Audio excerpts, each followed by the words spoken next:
As-tu déjà imaginé ce moment terrifiant? Ce face-à-face glaçant entre deux êtres redoutés, l'un maître de la ruse et de l'égarement, l'autre chargé d'arracher l'âme de chaque créature, qu'elle soit prophète, roi ou simple serviteur? Que se passe-t-il lorsque le pire ennemi de l'humanité, Iblis, celui qui a juré de perdre les fils d'Adam jusqu'au dernier, croise le chemin de l'ange de la mort, celui que nul ne peut repousser? Est-ce une scène de soumission, de défi, d'effroi absolu, ou bien de résignation amère? Ce que tu vas découvrir aujourd'hui va bouleverser ta perception de la mort, du mal et du destin. Dans la tradition islamique, chaque être créé, ange, djinn ou humain, est soumis à une règle inévitable, la mort. Elle ne fait aucune exception. Même celui qui a trompé des milliards d'âmes, Iblis, connaîtra sa fin. Et celui qui l'accueillera, selon les récits, n'est autre que Malak al-Maut, l'ange chargé d'arracher les âmes avec douceur ou avec brutalité. Mais comment se déroulera cette rencontre? Est-elle décrite dans les textes? Est-ce un récit symbolique ou une réalité à venir? Et surtout, qu'est-ce que cela nous enseigne, à nous, vivants, qui luttons chaque jour entre lumière et ténèbres? Car derrière cette scène mystique se cache une vérité profonde. Nul n'échappe au décret d'Allah, même celui qui a défié les cieux. Dans cette vidéo, tu vas plonger au cœur d'un récit puissant, nourri de textes, d'enseignements spirituels et de réflexions profondes. Tu vas comprendre pourquoi même Iblis doit se soumettre à l'ordre d'Allah et pourquoi cela devrait éveiller en toi une prise de conscience essentielle. Prépare-toi à une immersion dans le monde invisible. Une rencontre que peu osent imaginer, mais que chacun devrait méditer. Qui est vraiment Iblis? Un ennemi juré, mais bien plus encore. Avant de comprendre cette rencontre avec l'ange de la mort, il faut d'abord saisir qui est Iblis, ce personnage si redouté, mentionné à plusieurs reprises dans le Coran. Iblis n'est pas un ange, contrairement à ce que certains pensent. Le Coran est clair, il était parmi les djinns et il s'écarta de l'ordre de son Seigneur. Sourate Al-Kahf, verset 50. Créé à partir du feu, il fait partie de cette création invisible, doué de libre arbitre, capable d'obéir ou de désobéir. Et justement, c'est là que tout a basculé. Le refus d'obéissance. Quand Allah créa Adam alayhi salam et ordonna aux anges de se prosterner devant lui, tous obéirent, sauf Iblis. Pourquoi? Je suis meilleur que lui, tu m'as créé de feu, tandis que tu l'as créé d'argile. Sourate Al-Araf, verset 12. C'est l'arrogance qu'il a perdue. Ce refus n'était pas une simple désobéissance, c'était un acte de rébellion, un rejet de l'ordre divin par orgueil. Et Allah l'a maudit pour cela. Une mission de perdition, chassée de la miséricorde divine, Iblis ne demande pas pardon. Au contraire, il fait une demande terrifiante. Accorde-moi un délai jusqu'au jour où ils seront ressuscités. Sourate Al-Hijr, verset 36. Et Allah lui accorde ce sursis. Depuis ce jour, Iblis s'est juré de détourner autant d'êtres humains que possible du droit chemin, en les poussant à la désobéissance, au doute, à l'oubli d'Allah. Pourtant, même lui à une limite, Iblis peut inciter, souffler, tromper. Mais il ne peut jamais forcer. Le croyant qui se réfugie sincèrement auprès d'Allah est protégé. Et surtout, Iblis ne peut échapper à la mort. Il le sait, il l'attend, il la redoute. Et un jour, il devra faire face à celui qu'il ne pourra pas manipuler, Malak al-Maut. Maintenant que tu sais qui est Iblis, es-tu prêt à découvrir qui est cet ange qui fera plier même le plus rebelle des djinns? Qui est Malak al-Maut? Celui que personne ne peut fuir. Dans le monde invisible, il existe un être dont le simple nom glace le sang. Malak al-Maut, l'ange de la mort. Il ne parle pas, il ne négocie pas, et il ne revient jamais sans avoir accompli exactement ce qui lui a été ordonné par Allah. Une mission divine, sans erreur, sans retard. Allah dit dans le Coran, dit, l'ange de la mort qui est chargé de vous, vous fera mourir. Ensuite, vous serez ramenés vers votre Seigneur. Sourate As-Sajda, verset 11. Chaque âme a un moment précis pour quitter ce monde. Et quand cette heure arrive, rien ni personne ne peut la retarder, ni la précipiter. Malak al-Maut connaît le nom de chaque être humain, où qu'il soit. Que ce soit un roi dans son palais, un prophète, un criminel ou un serviteur oublié, il vient. Deux manières de prendre l'âme, les hadiths rapportent deux scènes très différentes. 1. Pour le croyant, l'ange de la mort vient avec douceur. L'âme sort de son corps comme une goutte d'eau coule d'un verre. Les anges de la miséricorde l'accompagnent, portant son âme dans des parfums et des lumières. 2. Pour le mécréant ou le pervers, il vient avec force et violence. L'âme est arrachée comme une laine prise dans des épines de fer. Les anges du châtiment l'attendent, l'âme est noire, puante et maudite. Est-il seul? Les textes indiquent qu'il est accompagné par d'autres anges pour transporter les âmes, témoigner ou guider selon les ordres divins. Mais c'est lui, Malak al-Maut, qui donne le signal. C'est lui qui regarde l'âme droit dans les yeux et dit « Sors, ô âme pure » ou « Sors, ô âme impure ». Même les plus puissants l'ont rencontré, aucune exception. Même les prophètes, alayhi salam, ont vu Malak al-Maut. Et tous ont quitté cette vie en sa présence, avec paix ou crainte selon leur état.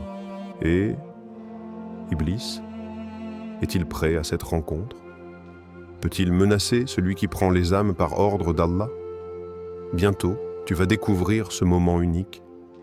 Quand l'ange de la mort vient pour Iblis, quand l'ange de la mort vient pour Iblis, le monde touche à sa fin, les montagnes s'effondrent, les mers bouillonnent, les étoiles s'éteignent une à une, et la vie, telle que nous la connaissons, disparaît.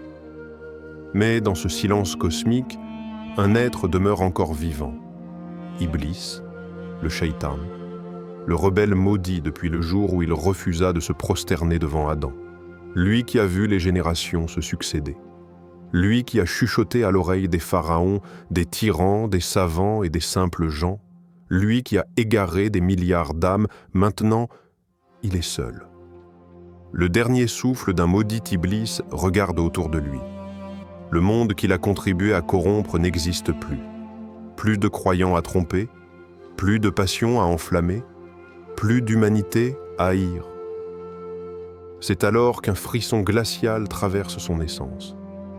Un silence écrasant, et soudain, il sent une présence qu'il n'a jamais pu influencer, une force contre laquelle même sa ruse éternelle est inutile. Malak al-Maut est là. Le face-à-face. L'ange de la mort n'a pas besoin de parler. Son regard seul annonce la fin. Iblis, qui a défié les anges, les prophètes et même le commandement d'Allah, se tient face à l'inévitable. Il parle « Est-ce pour moi que tu es venu ?» Le silence est total. Et pourtant, la réponse est claire. Aujourd'hui, c'est ton tour. Tu as vécu. Tu as semé le doute, la colère, l'orgueil. Mais maintenant, c'est fini. Iblis tremble. Pas de peur du châtiment, il le connaît. Mais de la vérité qu'il a toujours refusé de servir et qui maintenant le rattrape. Une âme arrachée avec brutalité. Aucun parfum. Aucune lumière. Aucun réconfort. L'âme d'Iblis est arrachée avec violence comme celle de ceux qu'il a poussés au kufr et à la perversion. Les anges du châtiment se jettent sur lui. Ils le frappent. Ils l'enveloppent d'un tissu brûlant, noir, répugnant. Et pour la première fois depuis sa création, Iblis ne dit plus un mot. Pourquoi ce récit? Certains ulémas ont évoqué ce moment comme une réalité future, d'autres comme un rappel symbolique, une leçon spirituelle. Mais le message est clair. Même Iblis mourra. Même Shaitan doit se soumettre à la mort. Il n'est pas éternel. Il n'est pas invincible. Il est une créature. Et comme toutes les créatures, il retournera à son Créateur. Une leçon pour nous tous, Ce moment entre Iblis et Malak al-Maut n'est pas un simple conte effrayant. C'est un rappel profond que nul ne peut fuir Allah, pas même celui qui s'est cru au-dessus de la loi divine. Et si Iblis meurt, qu'en est-il de toi, de moi, de chacun de nous? Ta vie est courte, ta fin est certaine. Et un jour, toi aussi tu verras cet ange. La seule question est, comment viendra-t-il à toi? Ce que la rencontre entre Iblis et l'ange de la mort nous enseigne, ce récit, aussi impressionnant soit-il, n'est pas fait pour effrayer, mais pour réveiller. Il n'est pas un film ou un conte symbolique vide. C'est une vérité spirituelle puissante, une leçon à méditer pour chaque âme vivante. 1. Nul n'échappe à la mort. Pas même Iblis. C'est la première grande vérité. Même Iblis mourra. Celui qui croyait avoir du temps, celui qui a demandé un sursis jusqu'au jour du jugement. Même lui doit plier face à la décision d'Allah. Et toi? Et moi? Nous oublions parfois que notre heure est déjà écrite, que le rendez-vous est pris. Nous vivons comme si nous avions le contrôle, comme si la mort était lointaine. Mais qui sait s'il verra demain? 2. La mort est un retour vers Allah, pas une fin. Ce que Iblis a toujours refusé d'accepter, c'est qu'il retournerait vers celui qui l'a défié. Mais aucune créature n'échappe à ce retour. Allah a dit, « Chaque âme goûtera à la mort. Ensuite, vous serez ramenés vers nous. » Sourate Al-Ankabut, verset 57. La vraie question n'est donc pas « vais-je mourir ?», mais « dans quel état vais-je mourir ?» 3. La ruse ne te sauvera pas.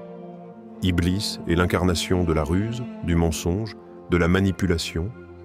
Mais face à l'ange de la mort, tout s'arrête.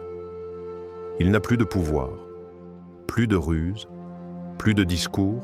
Cela nous rappelle que nos stratégies pour éviter Allah, nos excuses, nos retards dans la foi, n'auront aucun poids le jour venu. 4. La miséricorde d'Allah est immense. Tant que tu es vivant, Iblis n'a jamais demandé pardon. Il a refusé de se soumettre, même après sa chute. Mais toi, tant que tu respires, il est encore temps. Dis, ô mes serviteurs qui avez commis des excès à votre propre détriment, ne désespérez pas de la miséricorde d'Allah. Sourate Az-Zumar, verset 53. Ne laisse pas ta vie être un terrain pour Shaitan. Choisis la lumière, choisis le rappel, choisis la vie éternelle avant qu'il ne soit trop tard. 5. Prépare-toi à cette rencontre. Un jour, toi aussi tu verras Malak al-Maut. Ce jour-là, tu seras seul. Ni ton argent, ni ta famille, ni tes projets ne te suivront. La seule chose qui comptera, tes actions. Ce que tu auras fait pour Allah, ce que tu auras évité pour lui, ce que tu auras purifié dans ton cœur. Alors aujourd'hui, pose-toi la vraie question. Si l'ange de la mort venait pour toi ce soir, serais-tu prêt? Tu viens d'assister à un récit rare, profond, troublant. Celui de la fin d'Iblis, cet ennemi juré qui a perdu son pari contre la vérité. Même lui n'a pas échappé à la justice divine. Et toi, frère, sœur, tu es encore en vie, ton cœur bat. Tu entends ce message, tu vois encore le lever du jour, tu as ce que Iblis n'a jamais eu. La chance de demander pardon, la chance de changer, la chance de revenir à Allah. La vraie victoire n'est pas dans ce monde. Iblis a voulu gagner ici-bas. Il a voulu faire tomber l'homme par l'arrogance, la jalousie, le doute, la haine. Mais toi, Allah t'a honoré. Il t'a offert la foi, la guidance, le Coran, la Sunna et une chance inestimable, la possibilité de mourir dans la lumière. Alors qu'attends-tu pour prendre cette route? Reviens à Allah. Avant l'arrivée de celui que rien n'arrête, le prophète a dit « Rappelle souvent la destructrice des plaisirs, la mort. » Hadith rapporté par At-Tirmidhi. Ce n'est pas pour te faire peur, c'est pour te faire réveiller. Chaque péché que tu repousses aujourd'hui, chaque prière que tu négliges, chaque nuit que tu passes sans invoquer Allah, tu les échangeras un jour contre une seconde de plus sur terre. Mais ce jour-là, il sera trop tard. Ta vraie mission commence maintenant. Tu n'es pas né pour suivre les traces d'Iblis. Tu es né pour adorer, aimer et rencontrer Allah dans la paix. C'est ta mission. C'est ton destin. C'est ta seule vraie réussite. Et si tu as compris ce récit, alors fais un choix aujourd'hui. Coupe les liens avec le haram, multiplie les invocations, reviens au Coran et vis comme si tu allais rencontrer Malak al-Maut cette nuit. Et maintenant, qu'attends-tu? Ce n'est pas juste une vidéo. C'est un appel à ne plus dormir, à ne plus attendre, à te lever et revenir à ton Seigneur. Qu'Allah nous accorde une fin paisible, qu'il nous protège de la voie d'Iblis et qu'il nous réunisse dans sa lumière, là où les anges nous accueilleront avec ces mots « Paix sur vous, pour ce que vous avez enduré. Quelle belle demeure est celle de l'au-delà. » Sourate Ar-Ra'd, verset 24.